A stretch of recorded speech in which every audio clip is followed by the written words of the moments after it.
have a number of stocks, of course, that are directly related to the electrical vehicle revolution.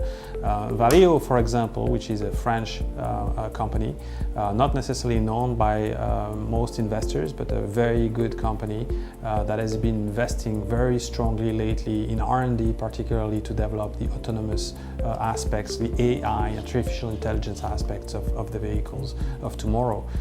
They're seeing huge growth in this area, huge potential growth in this area, as basically these vehicles will represent roughly 25% of the overall market of new vehicles by 2025.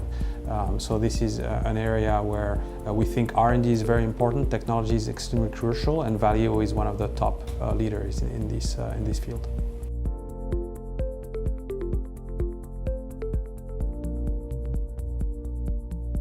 ON Semiconductors is an example of a company that makes semiconductors that are called power semiconductors. Power semiconductors are crucial for the electrical vehicle revolution because we are seeing cars that need to be smarter and smarter.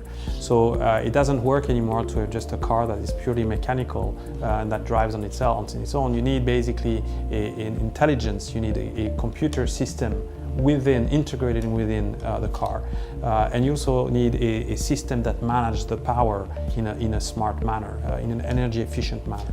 And so those semiconductors are, if you want, the brain of the vehicles of tomorrow, and that's why there's going to be 6 to 10 times more semiconductors content in cars, in electrical vehicles, than there are in today's cars.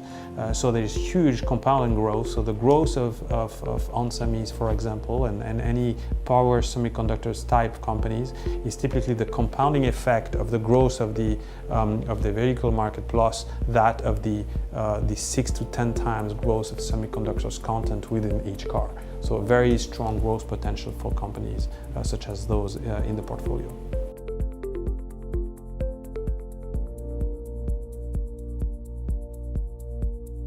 So we are very bullish about the outlook of the environmental segment globally, and the reason why we are bullish is because there's been a complete revolution in the way people are looking at the environment today, and that in part is due to the internet and to the fact that everyone has access to information on their smartphones. And an example is China. In China, a few years back, people just didn't realize how poor the air quality was. Today, everybody is aware of it because you can see it on your smartphone every day. You can actually measure the air quality and figure out that it's not good for you. And so people are starting to change their investment decision. The government is changing its investment.